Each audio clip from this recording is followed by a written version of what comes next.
1394년 한양 태조 이성계는 새로운 수도를 정했습니다. 한반도의 중심, 풍수지리상 명당, 그리고 한강이 흐르는 땅. 하지만 문제가 있었습니다. 10만 명이 넘는 수도 인구, 관료, 군인, 장인, 상인들, 이들을 먹이려면 전국에서 세곡을 모아야 했습니다. 하지만 그 쌀을 운반할 방법이 없었습니다.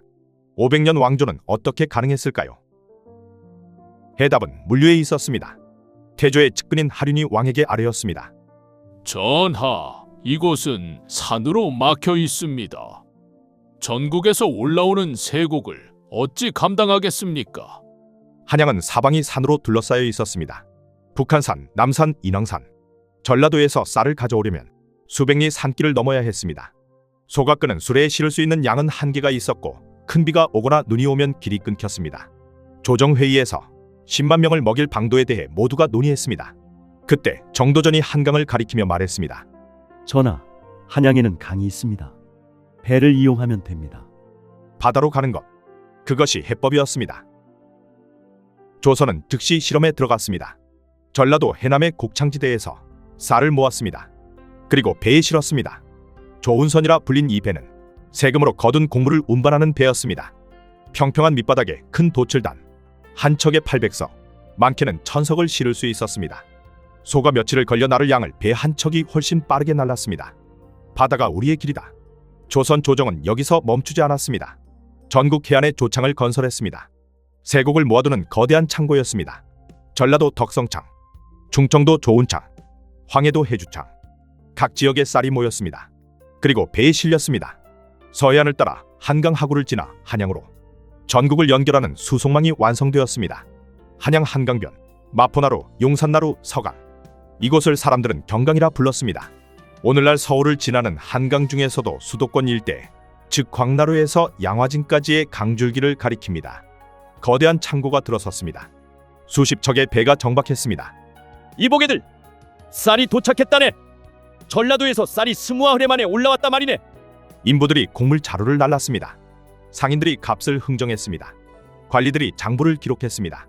경강, 한양의 심장이 뛰기 시작했습니다. 시간이 흘렀습니다. 15세기 초 10만 명이던 인구, 17세기 중반에는 20만 명을 넘어섰습니다. 당시 세계 주요 도시들과 비교해보면 런던이 약 40만 명, 파리가 40만 명, 에도, 지금의 도쿄가 약 100만 명이었습니다.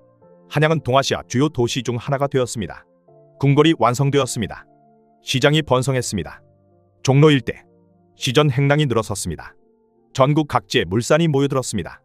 비단, 무명, 도자기, 목재, 해산물. 한양은 조선 최대의 상업 중심지가 되었습니다. 그런데 신기한 일이 있었습니다. 조운이 원활한 해는 도시가 확장되었습니다. 하지만 조운이 막히는 해에는 물가가 폭등했습니다. 태풍이 오면 배가 침몰했고 왜구가 출몰하면 항로가 끊겼습니다. 그때마다 한양은 흔들렸습니다. 도시의 운명은 흐름에 달려있다. 조선은 깨달았습니다. 이 수송망을 지켜야 한다. 조운선을 개량했습니다. 항로를 정비했습니다. 군대를 배치해 왜구를 막았습니다. 500년 동안 조선이 지속될 수 있었던 이유, 그것은 왕의 권력도 성곽의 높이도 아니었습니다. 매년 봄 어김없이 한강을 오르는 그 세곡선 때문이었습니다.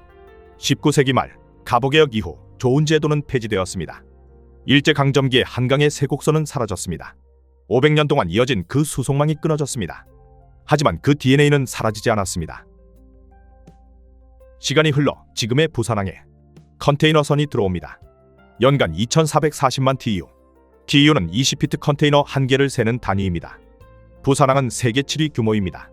인천항의 물동량은 350만 TEU, 24시간 이내에 부산에서 인천으로 화물이 움직입니다. 600년 전 조운선이 한강을 올랐습니다. 지금은 컨테이너선이 서해를 누빕니다. 배는 바뀌었지만 본질은 같습니다. 국가의 중심은 흐름이 만든다. 조선의 세곡선, 그것은 단순한 배가 아니었습니다. 왕조를 떠받친 혈관이었습니다. 도시는 건물로만 이루어지지 않습니다. 사람과 자원이 모이는 곳에 도시가 생깁니다. 그 흐름을 설계하는 것, 그것이 물류입니다. 조선은 500년 동안 그 수송망을 지켰고 대한민국은 지금도 그 철학 위에서 성장하고 있습니다. 강은 흐르고 도시는 자란다. 물류는 그 흐름의 이름이다. 오늘 이야기가 흥미로우셨다면 구독과 좋아요 부탁드립니다. 여러분의 응원이 다음 영상을 만드는 힘이 됩니다. 다음 시간에는 컨베이어 벨트의 발전사, 멈추지 않고 움직이는 것에 대해서 그 여정을 함께 따라가 보겠습니다. 감사합니다.